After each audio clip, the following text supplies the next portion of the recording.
এমন একটি নাস্তা নিয়ে এসেছি যা ঘরে থাকা ২টি উপকরণ দিয়ে বিকেলবেলার নাস্তা ঝটপট তৈরি করে ফেলতে পারবেন। হ্যালো এভরিওয়ান, আসসালামু আলাইকুম।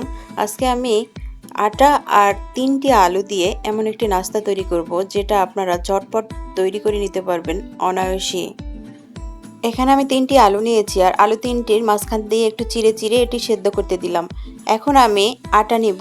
আটা এখানে ১.৫ কাপের মতো নিয়েছি আমি, আর লবণ নিয়েছি ১ চামচ। দিয়ে আমি এটাকে একটু তেল দিয়ে ভালো করে মাখিয়ে নেব।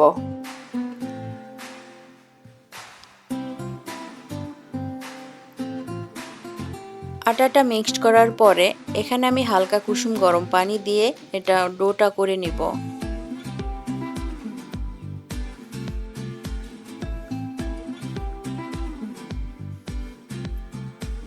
এখানে যদি পানি কম হয় তাহলে আরও আস্তে আস্তে একটু একটু পানি দিয়ে মিক্সড করা যাবে।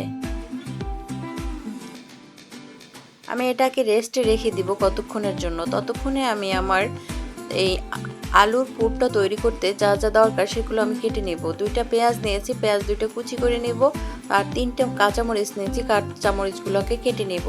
নিয়ে এটাকে আমি চুলায় আগে থেকে আমি তাওয়া দিয়ে রেখেছি, এখন আমি এটাকে ভেজে নেব।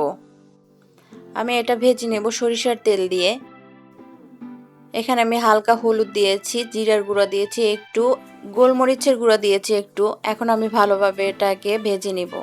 আমার ভাজা হয়ে গেছে, এখন আমি আলু ভর্তাটাকে করে নিব। ভালো করে আলুটা ম্যাশ করে নিয়ে আমি ভর্তাটা করে নিব।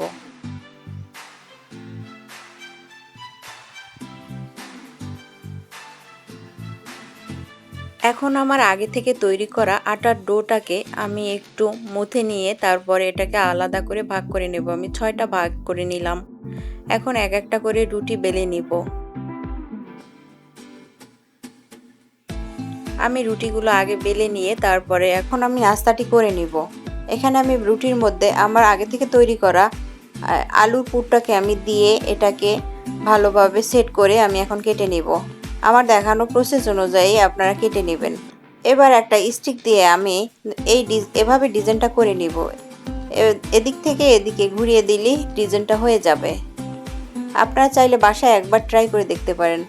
খুবই ইজি প্রসেস, খুবই অসাধারণ খেতে মজা, খুবই অল্প সময়ে বানানো যায়।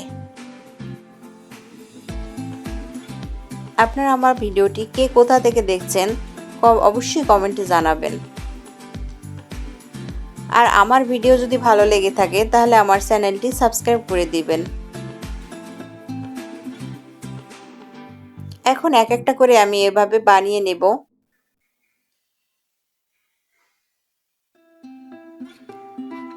এখন আমি একটা তাওয়ায় আগে থেকেই তেল গরম করে রেখেছি। এখন একটা একটা করে আমি ভেজে নেব। এটা হালকা আঁচে ভাজতে হবে, যেন জালটা জোরে না হয়, তাহলে ২ সাইড পুড়ে যাবে। আস্তে আস্তে আমার ভাজা শেষ হয়ে গেছে। এখন একটা একটা করে আমি পরিবেশন করব। দেখুন মাশাআল্লাহ কত সুন্দর হয়েছে, আর ভিতরেও খুব ক্রিসমি, খেতে অসাধারণ। এ পর্যায়ে আমি বিদায় নিচ্ছি তন্নি, আবার দেখা হবে।